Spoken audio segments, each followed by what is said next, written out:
For more on this, let's bring in Maryland Republican Congressman Andy Harris. He sits on the Appropriations Committee and is also the House Freedom Caucus chairman. So, Congressman, it sounds like it's going to be very dodgy to get this bill passed. Republicans can only lose one vote, as was mentioned, and Thomas Massie, the Republican congressman, has indicated he might be a no vote. I'm guessing you're not expecting any help from the Democrat side of the aisle.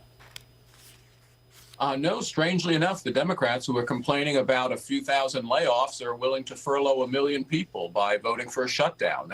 Again, if they're for a shutdown, let them explain that to the American people. The Republicans are going to act like the grown-ups in the room and keep the government funded through the end of the fiscal year. We're actually going to freeze spending, which is great because when we have a $2 trillion deficit, we shouldn't be increasing spending. We should be looking for ways to make the government work more efficiently. So this is essentially a carbon copy of last year's budget? Well, with some important additions, especially in defense, because we have to start new weapons programs, stop old weapons programs. We have to provide the president with a little bit more money to aid in the deportation of illegal alien criminals. So that's in there. We have to provide about $400 million for women, infants, and children food program, just in case they run out of money before the end of the fiscal year. So they're minor adjustments, but overall it's going to be a spending freeze and allowing Elon Musk and Doge to continue their work. Speaking about Elon Musk and Doge, you know, the president has been instituting tariffs. They're sort of on again, off again. I want to play what the United Auto Workers president, I should say, Shawn Fain, said this morning on This Week on ABC. Listen. There is no single issue in this country that has affected our economy and working class people and their jobs than NAFTA, the USMCA, and our trade laws, our broken trade system. And we're in a crisis mode. And, you know, we are triaging right now. So I hear this debate about, you know, blanket tariffs and all this stuff. But look, we're in a triage situation.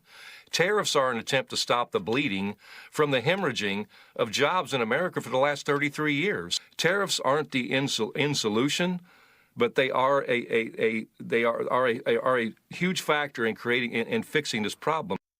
It sounds like he generally likes the tariffs that President Trump has instituted. Your opinion? Well, the president has said he wants to bring back businesses from overseas, especially businesses that have bled over into China. And the auto industry is big in that. China is now one of the largest maker of electric vehicles. They shouldn't be made in China. They should be made in the United States. And the president, through tariff policy, is going to bring back many industries into the United States, long overdue.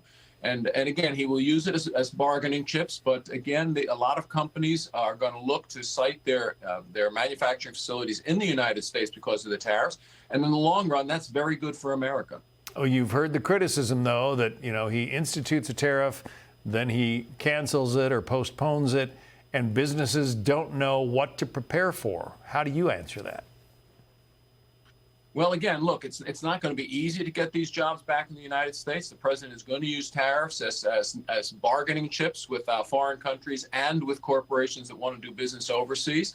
So as soon as they realize that the president is very serious about this, I think they'll get on board and they will begin moving their industries to the United States, which will be great for our economy going forward. The president has taken a lot of heat because of the Doge cuts. People say that, you know, he's cutting too much.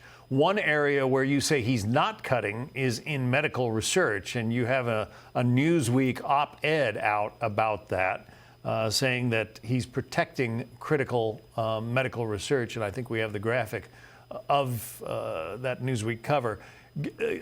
Tell us exactly what you see the president doing here. Yeah, so what the president is doing is he's saying, look, we need to fund more research projects, less research overhead. The fact of the matter is that very wealthy universities with, endowments over $50 billion have their hand out to the government to pay overhead for research projects, not for the individual projects themselves, but the administrative and institutional overhead, which sometimes can be as much as 75% of the project itself. We have to cut that way back. We have to cut it back to where the private philanthropists and the private non-for-profits, the amount of overhead that they're willing to pay, and have these wealthy academic institutions pay for that out of their endowments. It'll allow us to spend more on each individual project, on individual projects, and hopefully get the cures for cancer, the cures for heart disease quicker. than paying huge bloated overheads. I mentioned earlier Congressman Thomas Massey, who appears to be ready to cast a no vote on this budget. Here's what he put on X today. He says, don't forget to set your debt clocks ahead $200 million. That's how much we go into debt each hour. So that's his response to that spending bill. First of all, do you think or do you know whether he's a no vote? And how would you answer the congressman on this particular topic? Well, I don't know whether he's a no vote, but the first step we should have to getting our debt and deficit under control is actually freezing spending. Take a good look at where we can make savings. That's exactly what this continuing resolution does. I'll probably be speaking to Representative Massey before the vote. I'll urge him to remember that freezing spending is probably the most important first step you can take to getting any spending under control, whether it's in your home, your business, or in the federal government. Congressman Andy Harris from Maryland, thanks very much for being with us. Thank you.